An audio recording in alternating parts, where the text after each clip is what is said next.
Hello, j'espère que vous allez bien. Donc ça fait quelques temps que je vous ai pas parlé. Merci aux nouvelles personnes qui se sont abonnées et à celles qui regardent mes vidéos. Merci pour les personnes qui partagent et pour celles qui vont de nouveau s'abonner. Alors aujourd'hui je vous fais une vidéo parce que j'ai une amie qui s'appelle Nelika qui va venir vous partager un petit bout de son histoire, de son témoignage, et j'espère que ça pourra encourager et fortifier des personnes. Donc n'hésitez pas à prier pour elle et à partager si ça vous a touché ou à mettre des commentaires. Merci beaucoup, soyez bénis. Voilà. Donc je vous présente Nelika. Voilà, tiens, Bonjour, le micro. le micro. Du coup, non, mais soyons sérieuses, elle va vous parler. On prie vraiment que Dieu soit au contrôle. S'il y a des personnes qui regardent ces vidéos qui ne sont pas chrétiennes ou qui ne croient pas en Dieu, j'espère que ça pourra vous toucher. Et en tout cas, voilà, elle va vraiment se laisser conduire. On ne sait pas de quoi ça va parler, mais voilà, on a à la foi que ça va toucher des gens. Donc, je te laisse la parole, Nelika. Applaudissements. Bon alors bonjour, je m'appelle Nilika. Pour commencer, on va commencer par le début. J'ai été élevée par ma tante qui est pasteur et par mon oncle.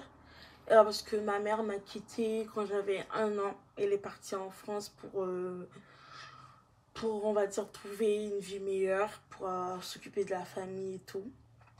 Donc j'ai été élevée par une tante très très chrétienne. Et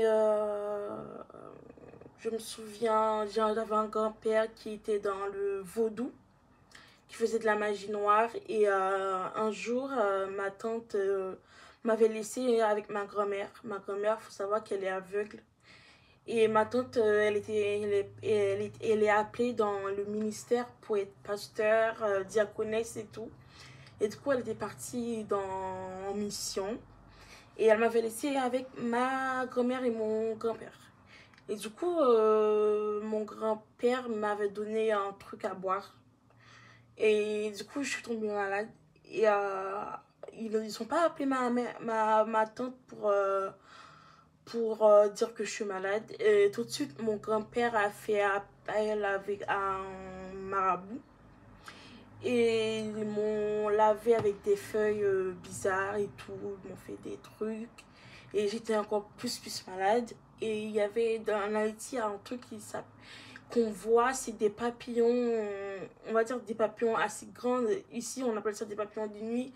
Mais en Haïti, ça a un signe, c'est quand le démon il vient de te visiter. Ben, le papillon de nuit s'est posé sur mon visage, sur mon front. Et là, ma tante est venue, il a vu, et ma tante a rêvé que j'allais pas bien, que en gros, j'ai été habitée par un démon. Et du coup, ma tante est venue tout de suite, et elle a prié pour moi. Et elle a demandé à Dieu de me laver par son sang pur, de retirer les feuilles, tout ce que mon grand-père avait fait pour que j'aille mieux. Et du coup, tout de suite après, j'ai vomi. Il y avait plein de choses. Il y avait des vers, il y avait des mouches, il y avait plein de choses dégueulasses. Et après, je me suis sentie mieux. Mais ça, c'est quand j'étais petite. Et ça, c'est ma tante qui m'a expliqué en grandissant quand j'avais 8 ans. Donc, après ça, ma tante m'a plus confiée à ma grand-mère et à mon grand-père.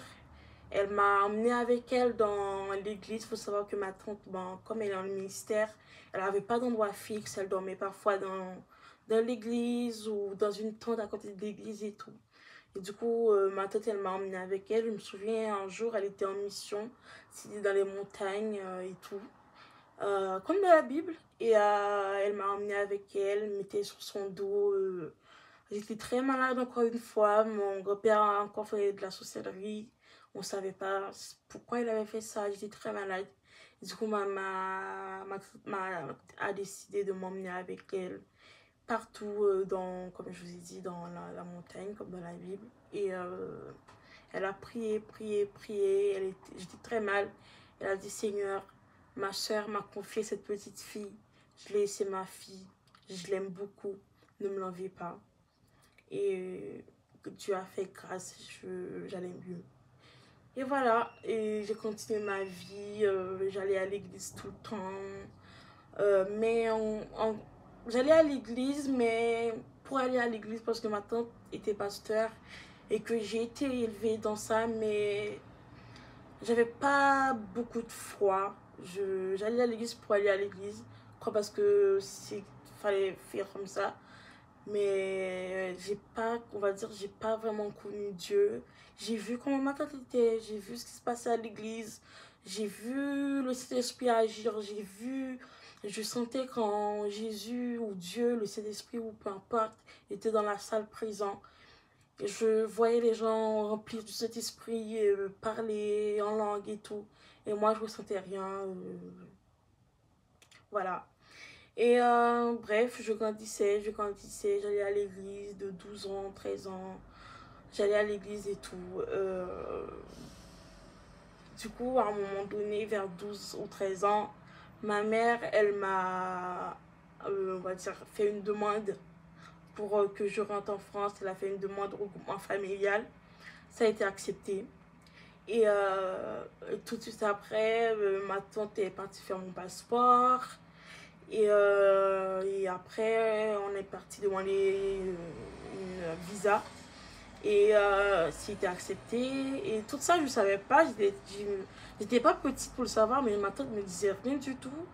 Je me souviens, j'allais à l'école, je me préparais pour aller à l'école. Ma tante disait non, tu vas pas à l'école, on va faire un truc ensemble. J'ai dit ok. Et là, c'était juste pour le truc visa. Et ils m'ont posé des questions, si je pouvais parler français et tout, et tout. Après, ils m'ont dit, ça y est, t'as ton visa. C'est là que j'ai compris que j'allais partir, que j'allais quitter ma tante si aimante qui m'a élevée, mon oncle, ma grand-mère, ma famille, tout, pour trouver ma mère que je connaissais pas, vu qu'elle m'a quitté, que j'avais un an. Je la parlais au téléphone, mais j'avais pas grande connexion. Pour moi, ma tante, c'était ma mère. Du coup, quand j'ai su que j'allais vraiment partir, et j'étais vraiment trop triste. J'ai appelé à ma mère, j'ai dit, s'il te plaît, je peux pas annuler parce que je veux rester avec ma tante. Elle me disait, ma chérie, je t'ai fait venir ici parce que Haïti, c'est pas en sécurité. Je te veux auprès de moi, je veux que tu me connaisses, je suis ta maman. Je sais bien que ta tante t'a élevée, mais c'est moi ta maman. Mais ma tante m'a dit, Nelly, tu dois partir. Je t'ai élevée, t'es ma fille, tu seras toujours ma fille. Du coup, bon, j'ai beaucoup pleuré. Ma tante m'a accompagnée à l'aéroport. Je suis rentrée dans l'avion et après ma tante s'est mise à pleurer à chaudes larmes. Elle est entrée chez moi, chez nous. Elle a vu mes vêtements. J'étais dans une école privée, il y avait mes uniformes et tout. Elle pouvait plus regarder ça. Elle les a cachés, elle les a jetés, elle les a donnés aux gens. Et elle commençait à pleurer, pleurer, pleurer. Moi, je savais pas. De l'avion, je pleurais. Quand je suis arrivée à l'aéroport, comme j'étais mineure, j'avais je sais pas comment ça s'appelle. Une assistance. Une assistante dans l'avion, oui, personnelle, ma mère avait payé pour ça. Elle m'accompagnait jusqu'à ce que à Charles de Gaulle, quand j'ai vu ma mère, elle m'a fait un câlin et moi, j'étais genre crispée. Et j'étais pas... pour moi, je me disais, on m'a arraché ma mère et je dois avoir une nouvelle mère. Genre, j'étais en mode non. Et ça, c'était trop dur. Quand je suis arrivée, je faisais que de pleurer pendant un mois. Je veux retourner chez ma tante me manque, ma grand-mère me manque, ma famille me manque, mes cousines me manquent. Je veux rentrer. C'est aussi compté pour moi. Mais ma mère voulait pas. Et après, bon, ma peine, après 2 mois, je pleurais plus, j'ai accepté la situation. Mais avec ma mère, c'était très très compliqué parce que j'arrivais pas à avoir un lien avec elle. Comme mon frère, il est né en France, il a vécu avec ma mère. Mon frère était très affectif, comme quand il était enfant. Il faisait des câlins à ma mère, il était très affectif et ma mère me reprochait le fait que j'étais pas affective, que je lui faisais pas de câlins, que j'étais pas comme mon frère. Et du coup, je l'ai vécu très très mal parce que pour moi, je me disais, mais je te connais pas assez pour être comme mon frère en fait. Mon frère, c'est normal, il t'a connu. C'est toi sa mère, moi ma mère c'est ma tante. Et je l'ai dit à ma mère, elle l'a très mal pris. Et ça a été très très compliqué. Elle me comparait toujours à mon frère. Et j'ai pleuré, pleuré, pleuré, pleuré. Et après, ça allait mieux. Elle m'a plus comparé. Après, j'ai demandé à Dieu, je me souviens, j'ai prié, j'ai dit, s'il te plaît, Jésus, fais que j'aime ma mère. Mets en moi un amour sincère pour ma mère parce que je sais qu'elle m'aime et je veux l'aimer en retour comme j'aime ma tante. Et ça s'est fait, j'ai aimé ma mère, je commence à l'aimer, je commence à l'accepter comme maman, comme ma vraie mère. Et voilà, ça s'est passé. Après, tout allait bien. On est parti à la vacances ensemble, on a fêté Noël. C'était ma mère et tout, elle m'a offert des cadeaux, elle me comparait plus à mon frère et tout. Du coup, après, je suis partie au collège. Et au collège, j'ai vécu du harcèlement parce que j'avais un accent. J'ai toujours un accent là. Je sais pas si vous vous rendez compte. Mais j'avais un accent plus prononcé de Guadeloupe. C'est parce que je suis guadeloupéenne. Mon père, il est guadeloupéen. Et ma mère, elle est haïtienne. Mais je suis née en Haïti. Du coup, j'avais un accent beaucoup présent. Et du coup, j'étais très forte à l'école. Vu que j'étais dans une école privée en Haïti très stricte et très... C'était le numéro un des écoles les plus bien en Haïti. Et j'avais un bon niveau. J'étais plus avancée que on va dire les écoles françaises. Et en cours, quand il y avait des questions, quand je devais répondre aux questions, je levais ma main, je répondais et tout. Le prof était content, mais à chaque fois que je parlais, j'entendais des rires derrière moi parce que l'accent était très peu présent. Et du coup, ben, à un moment donné, j'ai dû arrêter de parler en cours, j'ai dû arrêter de répondre aux questions. Et j'avais des bonnes notes, mais dans les commentaires de profs, c'était toujours élève absent, élève très discrète, faut parler plus. Voilà, et ça m'a suivi jusqu'au lycée. Au lycée, j'ai rencontré des amis formidables et je commençais à me lâcher. Et l'accent commençait à partir de moi de plus en plus. Et je parlais au lycée, je levais la main, j'étais confiante et tout. Et après, j'ai fait un bac à SSP, je crois que j'ai oublié ça veut dire quoi, mais c'est soins et services à la personne, en gros. Et après, je me suis inscrite sur Parcoursup pour devenir infirmière. J'ai été acceptée, je suis partie en cours en IFSI et ça s'est bien passé. Et pendant que j'étais en cours en IFSI, bon, comme je l'ai dit, mon oncle m'a élevée, c'était mon père, je l'appelais papa et tout. Je me souviens, j'étais en stage en EHPAD. Et je suis rentrée chez moi, j'étais très fatiguée, je me suis endormie. Et il était vers 23h quand je me suis réveillée par des bruits. J'ai entendu des pleurs, des cris et tout. Je me suis réveillée et je suis partie dans le salon. J'ai vu ma mère par terre en train de pleurer. Je lui ai demandé qu'est-ce qui se passe. Il m'a dit ton père est mort. J'étais genre what the hell. Parce que je savais pas qu'il était malade parce qu'on me protégeait beaucoup. Parce que j'étais très sensible. Et ma mère me protégeait du fait que dès que je sais qu'une personne de ma famille est malade, je me mets très mal au point où je fais des crises d'angoisse énormes. Ma mère ne me disait rien du fait que mon oncle était malade et quand elle me dit qu'elle était morte, la première chose que j'ai fait, j'ai rigolé. Je sais pas, comme ça, j'ai rigolé. Et après, j'ai un peu consolé ma mère. Après, je suis partie dans ma chambre. Je me suis assise dans le lit. Je réfléchissais, je rigolais. Après, j'ai appelé ma tante qui était comme ma mère en Haïti. On va dire maman numéro 2. Je l'ai appelée, j'ai dit, ma mère est en train de délirer et elle dit des trucs stupides. Elle dit que mon père est mort, est-ce que c'est vrai? Ma tante a dit oui, c'est vrai. J'ai dit, mais pourquoi? Dans la famille, Dieu a promis de nous protéger. C'était la prophétie de nous protéger tous. Peu importe, grâce à ma tante, parce que ma tante est pasteur. Et Dieu lui a fait promesse que notre famille sera protégée. Peu importe qu'on ne soit pas chrétien ou pas, la famille sera protégée.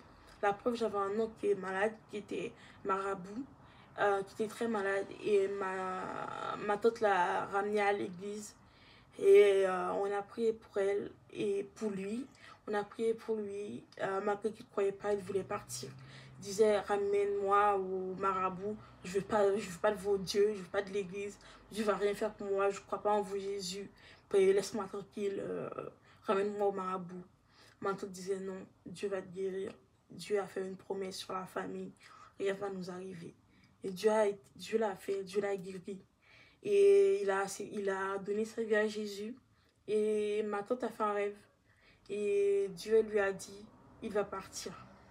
Et on a tous cru qu'en mode, il va partir, c'est en mode qu'il va mourir. Mais non, c'est en mode, il va partir, il va retourner dans le monde. Mais c'est ok, mais je vais pas le tuer. Il va guérir, mais il va partir. C'était ainsi, il a été guéri. Il a donné sa vie à Jésus. Et 3 mois après, il est parti dans son truc marabout. Donc, pour revenir à mon père, j'ai appelé ma mère numéro 2, ma tante. J'ai dit, est-ce que c'est vrai? Elle m'a dit oui. J'ai dit, pourquoi?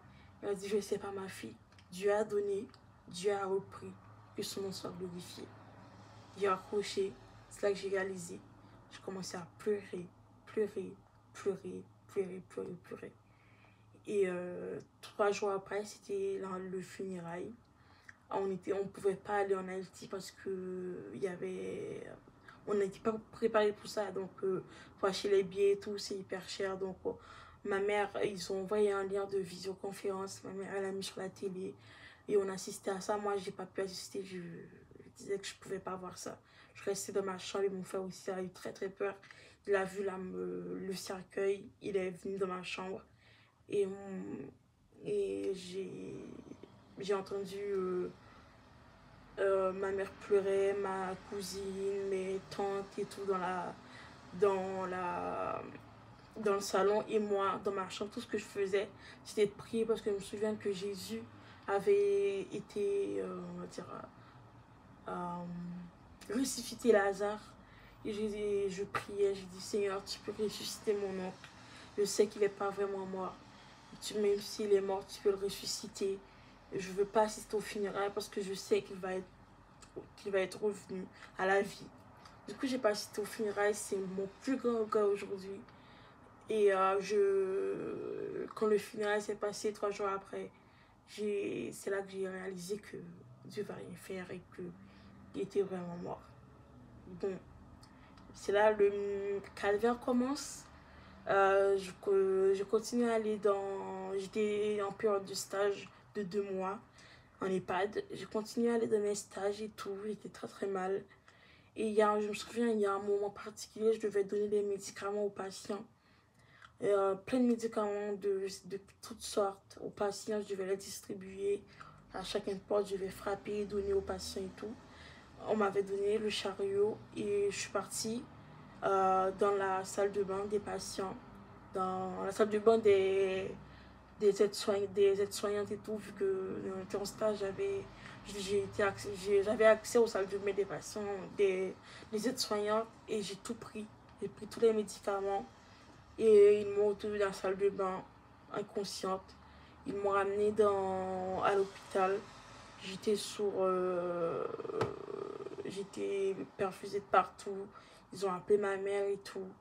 Et après, je suis restée 2 semaines à l'hôpital. Après, je suis rentrée chez moi. Et ma mère était très occupée. Ma mère, elle est soignante aussi. Elle était presque plus à la maison. Et moi, c'est là que j'ai commencé à me faire du mal, à me scarifier et tout. Je savais pas ce qui se passait. Tout ce que je voulais, c'était de ressentir quelque chose, de marquer ma douleur sur ma peau pour me sentir vivante. Et je mangeais plus, je buvais beaucoup d'alcool, j'achetais de l'alcool en cachette. Ma mère, vous savez, les Antillais et tout, ils avaient des rhums partout. Ma mère, du coup, je buvais tout et tout. Et je ne demandais plus à l'école, plus au stage. Les stages appelaient ma mère pour demander ce qui s'est passé. Comme ma mère travaillait beaucoup, ma mère travaille de 5h du matin jusqu'à 22h. Ma mère m'appelait pour me dire pourquoi tu ne vas pas à l'école. Ils m'ont appelé, tout ça, je m'ai appelé. J'ai dit ouais, c'est parce que j'ai mal au ventre, j'ai mes règles et tout. Je mentais tout le temps. Et c'est là, après ma mère, elle a vu quelque chose clochait. Elle m'a ramené voir un médecin traitant. Et le médecin traitant m'a envoyé vers un psychiatre. Et c'est là on m'a diagnostiqué dépression sévère et anxiété générale. Ma mère a beaucoup pleuré, elle a eu très peur. C'est là qu'elle a commencé, elle a pris 3 semaines de, on va dire, de congé pour s'occuper de moi et tout. Je pouvais pas me lever du lit. C'est ma mère qui me douchait, qui me lavait les cheveux, qui me donnait à manger à la cuillère et tout. Je pouvais pas manger. Tout ce que je mangeais, je le vomissais. Et ma mère pleurait, elle me donnait à manger. Elle appelait ma tante priait pour moi. Ma tante m'appelait, moi je pouvais pas parler. Et après, c'était tellement mal que un psychiatre m'a envoyé, je me souviens, c'était ma première hospitalisation clinique. On m'a envoyé parce que j'avais beaucoup là, je suis grosse là, mais j'avais beaucoup maigri au point où mon IMC était en chute totale. Du coup, j'étais dans une clinique spéciale anorexie et spéciale dépression et tout. J'ai passé 2 mois dans cette clinique et je me souviens, je passais mon temps à dormir parce que il y avait du tertian, des médicaments que je connaissais pas, que mon corps ne connaissait pas. Et du coup, ça m'avait mis vraiment KO, mal et tout, voilà. Et après, bon, après ça, j'ai passé 2 mois à l'hôpital. Après, je me suis sentie mieux et on m'a envoyé chez moi. Bon, faut savoir que quand j'étais en Haïti, et à un moment donné, il y avait un mariage à Port-au-Prince, la capitale, et moi j'habitais pas à la campagne, mais à Léogane, je ne sais pas si vous connaissez. C'est en mode, c'est le banlieue. Et il y avait un mariage, ma cousine se mariait. Il faut savoir que ma tante est hyper protectrice. Je n'avais pas le droit de parler aux garçons. Elle me disait, il y a 3 règles en Haïti. La caille, l'église, l'école. Ce qui veut dire l'école, l'église et la maison. Je pouvais rien faire d'autre. Elle me disait de ne pas parler aux garçons, d'avoir des copines, que des copines chrétiennes et tout. Et même à mes cousins, et elle voulait pas que je sois trop proche de mes cousins aussi. Elle était hyper protectrice. Mais pour le mariage de ma cousine, il faut savoir qu'en Haïti, il y a des demoiselles d'honneur, mais il faut des pas. En fait, il y a des danses qu'on fait. Par exemple, il y a des princesses, des reines et tout. Moi, j'étais une princesse de mariage et j'avais mon prince qui était, je sais pas c'était qui, c'était un ami de ma cousine. Et du coup, j'étais princesse pour le mariage. Il fallait faire des répétitions et du coup, ben, il fallait que je sois à la capitale. Ma tante a beaucoup hésité, mais au final, elle a accepté. Je suis partie à la capitale chez ma tante, ma cousine, mes cousins et tout. Et ça s'est trop bien passé pendant les 2 premières semaines. Ma tante m'appelait tous les jours pour savoir comment j'allais. Elle venait parfois nous voir et tout. Et les répétitions commençaient et tout, on dansait. Et je me souviens, 3 semaines après, je faisais une sieste sur le canapé. Et j'ai senti quelqu'un me touchait le parti génital. Et j'ai cru que c'était un rêve. J'ai dit, bon, c'est un rêve, quoi. Du coup, j'ai fermé mes yeux. Et après, je vois que il rentrait vraiment son doigt profond. Et je me suis ouvert les yeux et j'ai vu mon cousin qui a 18 ans et moi j'avais 10 ans. Et j'étais tétanisée, j'ai rien fait. Je suis restée bloquée, j'ai laissé faire. Et après, j'ai pleuré, j'ai pris une douche. 3 douches même, je me sentais hyper sale. Après, j'ai dit, je vais pas en parler, ça va plus recommencer. Et ça a recommencé. Un jour, je dormais et il m'a pénétré. Et tout le monde dormait et ça me faisait hyper mal vu que j'étais vierge. J'avais 10 ans, quoi, donc normal. Et après, je lui ai vu, j'ai dit, mais qu'est-ce que tu fais? Je vais hurler. Il m'a dit, si tu hurles, je te tue. Du coup, j'ai fermé ma bouche, j'ai laissé faire et j'étais très mal. Les répétitions, je n'arrivais pas. Je n'arrivais pas à danser, mais j'ai fait de mon mieux. Le mariage est venu. Il y a même une photo, si vous voulez, je vais vous mettre. Le mariage est passé et tout. Une fois que le mariage est passé, bon, il fallait que je rentre chez moi. Ma tante est venue me récupérer, je suis rentrée chez moi et tout. J'avais très mal aux parties génitales. Et je marchais bizarrement. Et ma tante me disait, qu'est-ce que t'as? Je dis, je sais pas, mais j'ai mal. Ma tante m'a dit, bon, pourquoi t'as mal? Je dis, je sais pas, peut-être que c'est mes règles.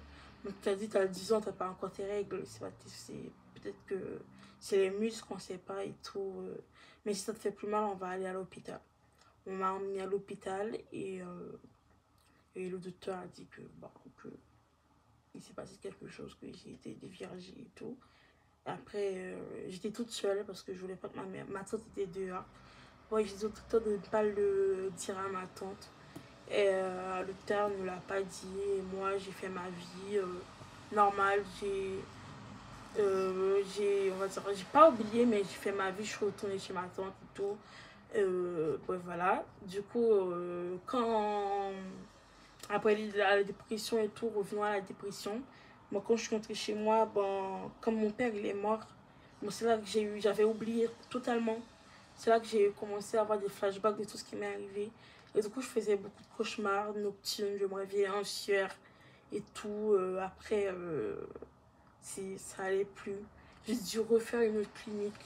Et 2 mois après, ils m'ont envoyé chez moi, ça allait plus. J'ai dû refaire encore une autre clinique, ça allait plus. Du coup, j'ai fait HP, hôpital psychiatrique. J'ai fait 3 hôpitaux psychiatriques et tout. Et après, je commençais à aller mieux et tout. Jusqu'à 3 mois. J'ai fait 3 mois sobre. J'étais contente, j'étais à Sorbonne, université. J'ai étudié la lettre. J'avais des très bonnes notes, j'étais contente et tout. Mais la dépression, elle est revenue vers le mois de avril, fin d'avril. Et je suis partie, je me souviens, 3 mars 2025. J'avais rendez-vous chez ma psychiatre et on parlait. Et moi, je parlais de tout, trop négative. J'avais trop d'idées noires et elle a vu. Elle dit, Nelika, je peux pas te laisser comme ça. Elle a appelé une clinique qui s'appelle Clinique de Lille à Crône. Et elle a demandé s'il y a une place disponible. Ils ont dit oui, il y a une place demain. Et en chambre double. Moi, je voulais pas en chambre double. J'ai dit, bon, donnez-moi une semaine pour trouver une mutuelle adaptée pour pouvoir être en chambre seule. Ils m'ont dit ok. Et en une journée, j'ai trouvé une mutuelle. Et après, je leur ai envoyé. Ils m'ont dit de venir lundi, le 5. Je me souviens, le 5 mai à 10 h. Et j'ai été à la clinique. Et au début, bon, je m'enfermais sur moi-même. Après, j'ai rencontré des gens formidables. Bon, Maë. Et Cad, ben, la Maïs, c'est la personne qui vous a parlé tout à l'heure. Et le témoignage qui s'est passé à la clinique, c'est que, en fait, Dieu était partout. Ouais. Et Dieu était partout. Il y avait des signes partout où on allait. Je me souviens avec les filles, et on priait ensemble avant de dormir. On priait et on lisait la Bible. Moi, je lisais la Bible. Et Dieu était partout en fait. Dieu était à la clinique. Dieu était avec nous. Dieu était avec moi. Et du coup, quoi dire? Ben, j'ai rencontré Maë et du coup, ben, on ne se lâche plus depuis la clinique. Là, depuis vendredi, je suis chez elle, je squatte. Et je rentre chez moi aujourd'hui. Mais ça a fait beaucoup de bien, on va dire. C'était la première clinique où je sentais la présence de Dieu. Grâce à elle aussi, on va dire. Et grâce à Dieu aussi qui est passé par elle pour nous faire prier. Mais quand ça n'allait pas, on priait. Et on va dire, même dans les moments difficiles, en tout cas à retenir, c'est que même dans les moments difficiles, Dieu est là, on ne voit pas, on ne sent pas. Même dans mes périodes de dépression, je me disais Dieu, je voulais même pas qu'on me parle de Dieu. Qu'on me disait ça va aller, Dieu est là. Je disais ok, cool, Dieu m'a abandonné, je suis en dépression. Pourquoi vous me parlez de Dieu? Mais Mais Dieu, il est toujours là, genre, il est toujours présent. Il est, même si on ne le voit pas, il est là, juste à côté de nous. Il avait dit avant de partir, avant de monter au ciel, je serai avec vous tous les jours jusqu'à la fin du monde. Et juste, je voulais vous dire que peu importe ce que vous traversez, peu importe ce qui va pas, ce qui va mal dans vos vies, Dieu est là, juste à côté de vous, même si vous ne le remarquez pas. Même si vous ne le ressentez pas, il est là, il sera toujours là. C'est la preuve, il était là à la clinique, il est là dans mon cœur, même si je ne vais pas dire que ça va à 100%, mais je vais mieux. Et parfois que même si en ce moment je vois que la dépression vient, il ne faut pas que j'oublie que Dieu est toujours là, juste à côté de moi, dans mon cœur, partout. Et voilà. Amen. Merci Nel pour ce témoignage. Comme elle vous a dit, pour en revenir à ça, c'est vrai que quand on était du coup à la clinique, j'ai mes lunettes parce que j'ai une tête catastrophique pour pas changer.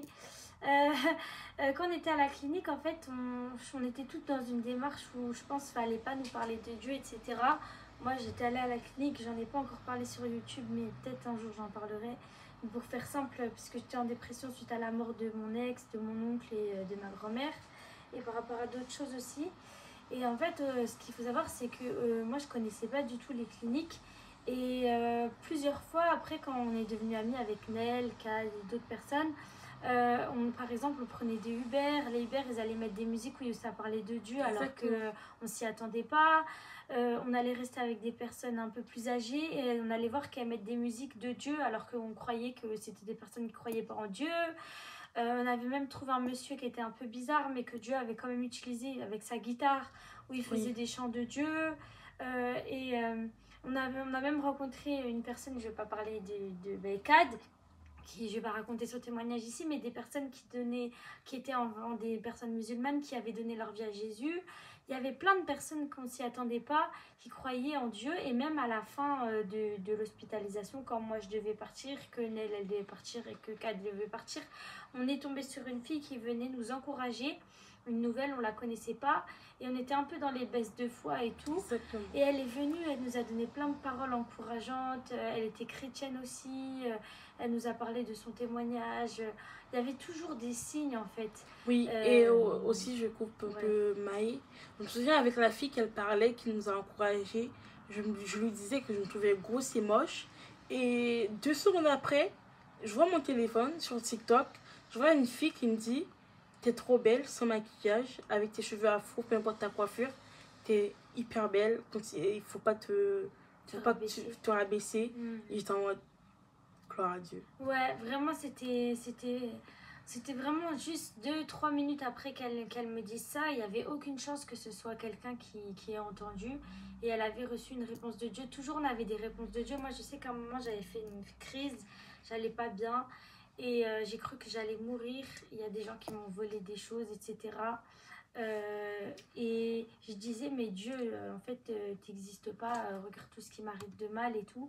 Et j'avais voulu faire un pacte pour pouvoir être connue. Donc j'avais fait des choses pour pouvoir être connue parce que j'aime chanter et tout. Bon, Lucky, tu lâches un peu la caméra là. Donc j'avais voulu faire un pacte pour pouvoir être connue.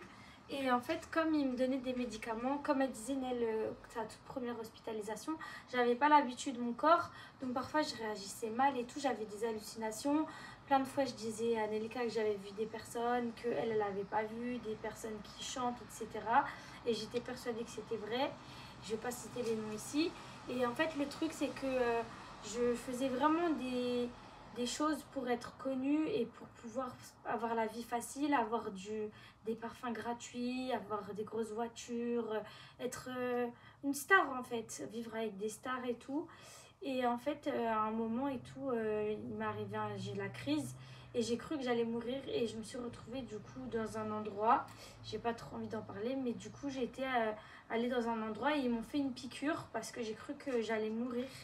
Parce qu'il faut savoir qu'à ce moment-là, c'était un moment où à la télé, ils avaient dit qu'il y avait un violeur, voilà, qui traînait autour des lacs. Et à côté de la clinique, il y avait des lacs. Et du coup, moi, j'avais peur qu'ils viennent dans la clinique et qu'ils viennent toutes nous attaquer. Et du coup, je disais aux aides-soignantes que je me sentais pas en sécurité, qu'il fallait faire évacuer tout le monde, qu'il fallait qu'il y ait des vigiles et tout. Et ce qui s'était passé, c'est qu'ils avaient donné des médicaments à tout le monde pour que tout le monde dorme et s'inquiète pas. Mais moi, j'avais peur que pendant qu'ils dorment, et ben, il allait venir. Du coup, j'avais pas dormi, j'avais fait une crise, j'étais tombée par terre. L'infirmière elle m'avait crié dessus, elle disait que j'étais folle, que je faisais exprès et tout, alors que c'était vraiment des traumatismes et j'avais vraiment peur. Et ce qui s'est passé, c'est que du coup, ils m'ont fait une piqûre et il y avait les policiers qui sont venus parce que j'étais en pleine crise. Et personne n'était là, tout le monde dormait, c'était tard et tout dans la nuit. Et je disais aux policiers, en fait j'étais en train de parler de Dieu, c'est comme si ça s'était passé exprès pour que je parle de Dieu. Il y avait au moins 5-6 policiers avec 3 infirmières et j'étais en train de leur parler de Dieu, je leur disais que si ce centre c'était un truc bizarre et que parce que parfois il se passait des choses bizarres, on va pas mentir et tout, sans rentrer dans les détails, c'était un peu, il y avait des personnes qui venaient mais qui étaient pas malades, c'était pour vraiment se reposer parce qu'ils mangent gratuitement, ils font des activités gratuitement, ils dorment gratuitement, ils voient des jeunes filles parfois, enfin bref, il y en a qui avaient des problèmes aussi au niveau psychiatrique et des pervers et tout, bref. Et du coup, j'ai commencé à dire à ces personnes-là que j'allais tout dénoncer à la police, que je comprenais pas ce qui se passait et tout. Et ils m'ont fait une piqûre, ils m'ont dormi. Et je me suis retrouvée dans un endroit pendant 1 ou 2 jours. Et après, je me souviens qu'elle m'avait dit, est-ce que tu veux ramener tes affaires? Et moi, je lui avais dit, non, je veux juste ramener ma Bible.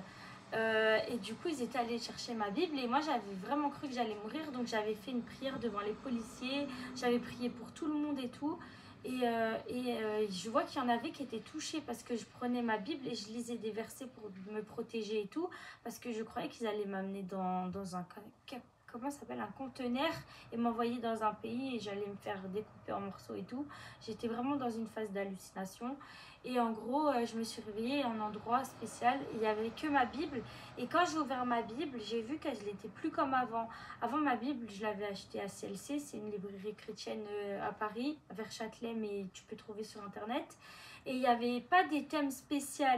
Et là, ça s'appelle la Bible pour femmes. Et là, je vous promets, le lendemain de tout ce qui s'est passé, eh ben, j'avais fait que dormir pendant 1 jour ou 2. Je crois que pendant 2 jours, j'étais pas là. Je sais plus. Et quand j'ai ouvert ma Bible, j'ai vu qu'il y avait des endroits où il y avait des thèmes qui me concernaient. Et j'étais choquée. J'ai dit, mais c'est pas possible, qu'est-ce qui s'est passé? J'ai jamais eu une Bible comme ça et tout. Et après, quelques jours après, je suis revenue. Et j'ai montré à Nélika la Bible et tout. Et elle avait la même, sauf qu'elle n'avait pas les mêmes sujets que moi, que j'avais reçus. Et dans la Bible que je lui ai dit, j'ai dit, regarde, il y a écrit que c'était fait par cette personne et qu'il n'y a pas beaucoup de gens dans le monde qui ont la même Bible, qu'elle avait été faite exprès pour moi. Et c'est comme si pendant que j'étais anesthésiée, qui m'avait mis la piqûre et que je ne sais pas ce qui s'était passé pendant 2 jours, et ben les anges de Dieu, je ne sais pas qui est venu, mais ils m'ont fait une Bible adaptée à mes besoins par rapport à mes sujets de prière. Et c'est un miracle, j'ai jamais compris ce qui s'était passé ce jour-là. Et c'est pour en revenir à ce que dit Nélika, je croyais que j'allais mourir, que j'avais laissé tomber Dieu, je voulais aller à la facilité, comme quand le diable il vient tenter Jésus dans le désert, pour ceux qui savent, il lui dit, je vais te donner le royaume du monde et tout. Ben, moi, je voulais vraiment, j'avais dit oui à ça, et Dieu m'avait sauvée et m'avait donné une Bible nouvelle avec des sujets pour m'aider. Et c'est là que je me suis dit, mais malgré toutes les erreurs qu'on peut faire, ben Dieu il nous aime et il nous pardonne. Parce que je me rappelle qu'avant qu'il me fasse la piqûre, j'avais pleuré, j'avais dit ouais, j'ai voulu faire des choses pour être célèbre, j'ai voulu renier Dieu, mais comme Pierre il a renié Jésus 3 fois, Dieu l'a pardonné, et ben moi Dieu me pardonnera même si je meurs. Et ça m'a vraiment touchée parce que j'ai repensé à toutes ces personnes qui sont des stars, des personnes qui connaissaient Jésus et qui ont abandonné Dieu pour être célèbres, qui ont fait des sacrifices, des choses un peu bizarres et tout. Mais même ces gens-là, Dieu peut les pardonner. Dieu veut les pardonner et Dieu peut leur montrer qu'il est présent et qu'il les aime. Donc voilà, c'est ce que je voulais vous dire. Et c'était pas la première fois et il faut juste patienter. Parfois, je disais à Nélika, ouais, j'en ai marre, je veux chanter, je veux être célèbre.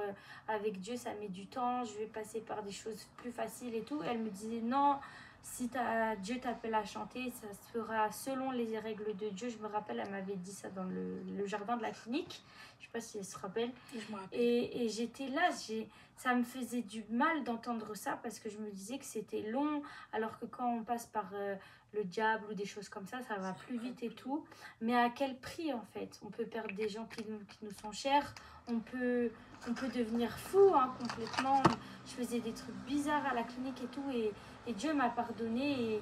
Et même les personnes que j'avais pu blesser et tout, parce que j'avais fait des crises, elles m'ont pardonné. Et après, voilà, comme elle a dit, Nelika, on priait tout ensemble. Du coup, on avait moins peur. Moi, j'avais moins peur de dormir là-bas dans la clinique. J'avais moins peur des gens. À la fin, je parlais un peu à tout le monde. Les gens qui étaient bizarres, on priait et on n'avait pas peur d'eux. On ne faisait plus attention. On était vraiment un petit groupe.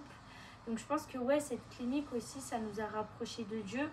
Et ça nous a montré que Dieu, il est partout, parce qu'il y a des gens qui peuvent dire « Ouais, mais Dieu, il n'est pas avec toi, sinon tu vas pas être malade, tu vas pas être dans une clinique, que c'est un esprit, que la dépression, ça n'existe pas, que c'est dans ta tête. » Il y a beaucoup de cultures ou de pays qui disent ça, même des églises. Et en fait, c'est pas vrai. Tu peux croire en Dieu et être malade, en fait. Ça veut pas dire que Dieu veut que tu sois malade, mais ça veut dire que parfois, Jésus il dit il y a des guérisons qui se font que par le jeûne, par la prière. Il y en a qui attendent des années leur guérison. Et j'aimerais vous dire que si vous êtes malade et que vous pensez que ça va pas mentalement, c'est pas la honte d'aller voir un psy ou un psychiatre et des médecins, parce que c'est Dieu qui les a établis médecins. Mais en tout cas, ce que Dieu nous demande, c'est de pas nous accrocher que à eux. Ça veut dire qu'on peut aller voir les médecins, les psys et tout, et prendre des médicaments, mais il faut aussi savoir que Dieu est plus grand et il est capable de nous soigner aussi, de nous délivrer de ça. Donc voilà un petit peu le témoignage. Donc j'espère que ça vous a touché. Et par rapport à tout ce que Nelka a dit sur la sorcellerie, malheureusement, je sais que c'est vrai. Moi, je l'ai vécu, mais pas à ce niveau-là. Mais j'ai vécu de la sorcellerie aussi. Et les gens me disaient que j'étais folle, que j'inventais tout, que c'est parce que je priais pas assez, que j'avais ça et tout. Mais c'est réel, et Dieu, malgré tout, il a protégé Nelika, parce que comme elle le disait, elle n'était pas vraiment à fond avec Dieu. Elle allait à l'église parce qu'il fallait y aller pour la famille et tout, mais elle avait des maladies. Et Dieu, à chaque fois, il la maintenait en vie. Et ce qu'il faut savoir, c'est que quand on a voulu mourir plusieurs fois, on a fait des choses pour mourir. Quand Dieu il nous laisse sur cette terre, c'est qu'il y a une raison. Donc s'il y a aussi des gens qui veulent partir, qui en ont marre de vivre et qui n'arrivent pas à mourir, sachez que c'est parce que votre vie elle compte, et que Dieu il vous réserve de belles choses. Même si c'est dur aujourd'hui, demain ça veut pas forcément dire que ça sera dur. Il y aura toujours une porte que Dieu va ouvrir. Et on en est la preuve, hein. Franchement, nous, on ne serait pas là à vous parler si ce n'était pas Dieu qui nous avait gardés. Moi, ceux qui savent, j'ai fait un coma, j'ai fait 2 overdoses et plusieurs trucs pour partir. Et je suis encore là. Nel aussi, il lui est arrivé des choses. Et donc voilà, donc vraiment, donnez votre vie à Dieu. Je prie vraiment que si vous ne connaissez pas Dieu, et que vous puissiez le rencontrer. Et que vous puissiez vous dire comme Dieu agit dans la vie de Nelika, que ce soit par rapport à la sorcellerie, la dépression, la maladie. Et moi, par rapport aussi à ce que je vous ai dit, on a le même Dieu. Dieu peut vous toucher aussi. Donc vraiment, je prie qu'il vous touche votre cœur, et que ce message vous ait touché. Voilà. Soyez bénis. Soyez bénis. Bye bye. Bye bye.